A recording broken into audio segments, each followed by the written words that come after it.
positivity means having a positive attitude, seeing the good in things or people, and focusing on hope and possibilities instead of negative things.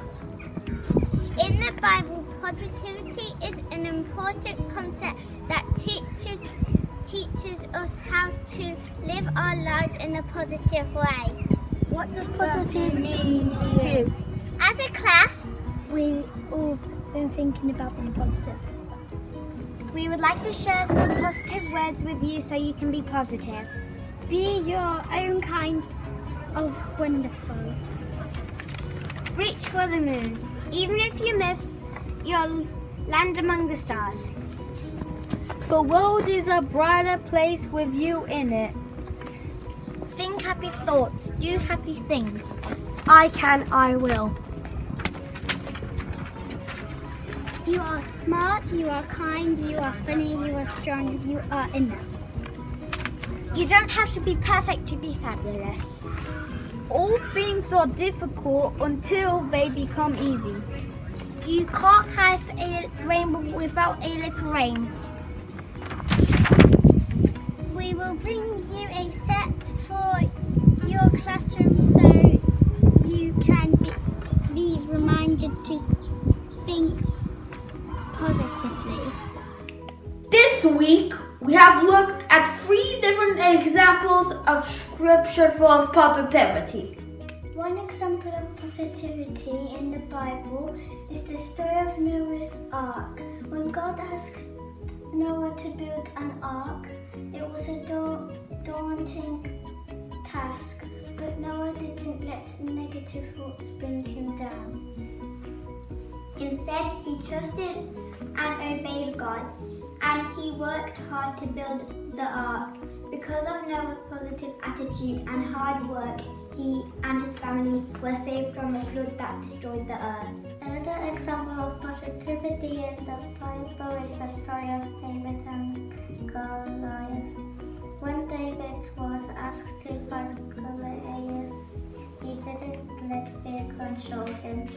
Instead, he focused on his faith in God, and he trusted that God would help him defeat the giant. Because of David's positive attitude, he was able to defeat Goliath and overcome challenges. Finally, James said, "Dear brothers and sisters, when troubles of any kind come your way, consider it another opportunity for great joy. For you know that when your faith is tested, your endurance has a chance to grow. So let it grow. For when your endurance is fully developed, you will be perfect and complete, need nothing."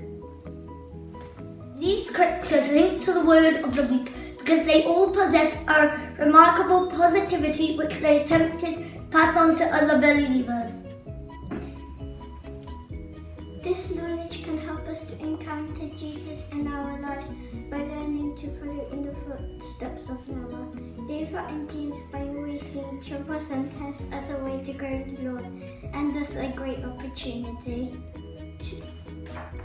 To reflect on the words this week, we would like you to take part in the Positivity Play-Doh prayer. You will need a small amount of Play-Doh per person and a positive attitude. First, make your Play-Doh into a ball like this. Then thank God for creating the world and making sure we have plenty. Let's make your Play-Doh into a cross like this.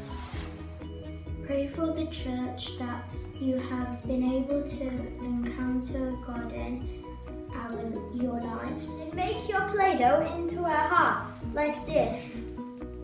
Pray for people to welcome positivity into their lives so that they are filled with happiness. Finally, make your Play-Doh into the first letter of your name, like this. Thank God for all the good things He has given us. You and ask Him to help you with the hard things. Listen to the story behind the song Counting Every Blessing by Wren Collective.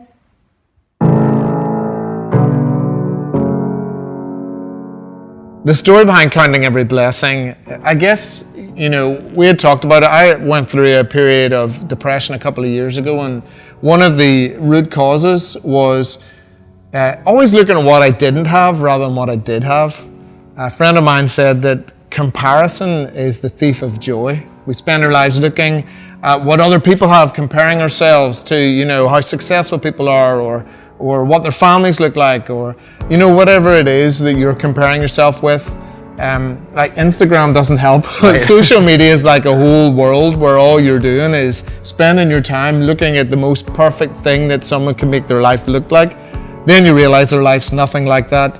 And it's like when you see a living room and you're like, why can't my living room look like that? But you should have seen theirs 5 minutes earlier.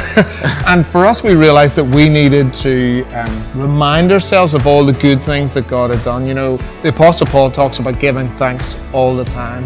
And the old hymn, counting every blessing. And that's really what sparked the idea that we need to go through that. It's a discipline. As people who have been saved, as people who have been rescued, we have the gospel to turn to. Whenever we can't think of anything to be thankful for, we still know that once we were blind, once we were lost, but now we're found, now we're saved, and that's going to give us something to sing about for all eternity. Those are blessings we can absolutely count on. He is good to us, and that's something that we can sing, in no matter what circumstance we're in. Oh, you are good to me all the time. Oh, you are good to me. Our mission this week is to spread positivity around our school and in our own lives. We can choose to focus on the good in people and things, speak kind words and believe in ourselves. When we face challenges, we can choose to see them as opportunities to learn and grow, and we can trust God that God will help us through them. Use our positive affirmations to help you stay on track. And don't forget to keep smiling and don't worry, just be happy.